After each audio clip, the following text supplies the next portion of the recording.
మత్తయి సువార్త 17వ అధ్యాయము. 6 దినములైన తరువాత యేసు పేతురును, యాకోబును, అతని సహోదరుడైన యోహానును వెంటబెట్టుకొని ఎత్తైన ఒక కొండ మీదికి ఏకాంతముగా పోయి వారి ఎదుట రూపాంతరము పొందెను. ఆయన ముఖము సూర్యుని వలె ప్రకాశించెను. ఆయన వస్త్రములు వెలుగు వలె తెల్లనివాయెను. ఇదిగో, మోషేయు ఏలీయాయు వారికి కనబడి ఆయనతో మాటలాడుచుండిరి. అప్పుడు పేతురు, ప్రభువా, మనమిక్కడ ఉండుట మంచిది. నీకిష్టమైతే ఇక్కడ నీకు ఒకటియు, మోషేకు ఒకటియు, ఏలీయాకు ఒకటియు 3 పర్ణశాలలు కట్టుదుమని యేసుతో చెప్పెను.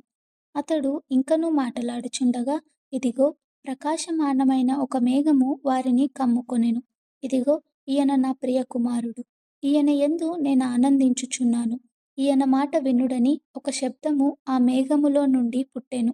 శిష్యులు ఆ మాట విని బోర్లపడి మిక్కిలి భయపడగా, యేసు వారి యొద్దకు వచ్చి వారిని ముట్టి, లెండి, భయపడకుడని చెప్పెను. వారు కన్నులెత్తి చూడగా యేసు తప్ప మరి ఎవరునూ వారికి కనబడలేదు.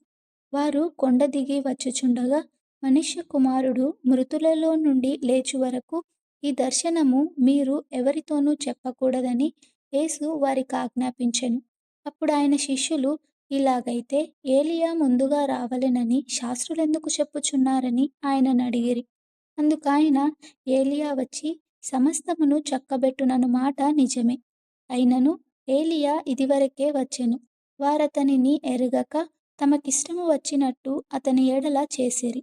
మనుష్య కుమారుడు కూడా అలాగే వారి చేత శ్రమలు పొందబోవుచున్నాడని మీతో చెప్పుచున్నానెను.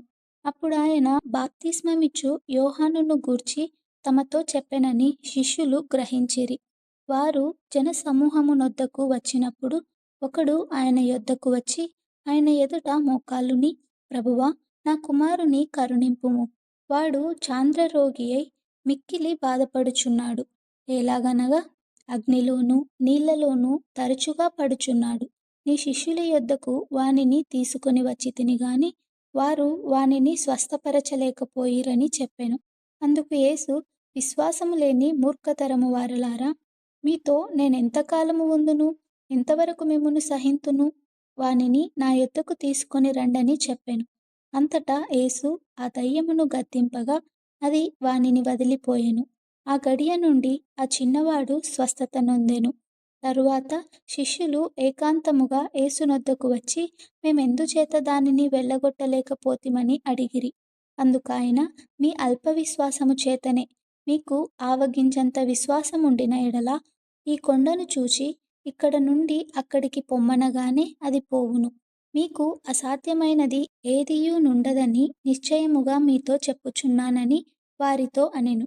వారు గలిలయలో సంచరించుచుండగా యేసు, మనుష్య కుమారుడు మనుష్యుల చేతికి అప్పగింపబడబోవుచున్నాడు, వారాయనను చంపుదురు, 3వ దినమున ఆయన లేచునని వారితో చెప్పగా వారు బహుగా దుఃఖపడిరి.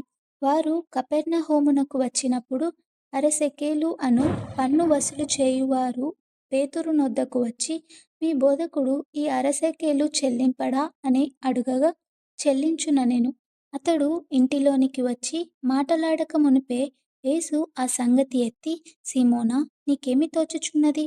భూరాజులు సుంకమును పన్నును ఎవరి యొద్ద వసూలు చేయుదురు, కుమారుల యొద్దనా, అన్యుల యొద్దనా అని అడిగెను. అతడు అన్యుల యొద్దనే అని చెప్పగా యేసు, అలాగైతే కుమారులు స్వతంత్రులే.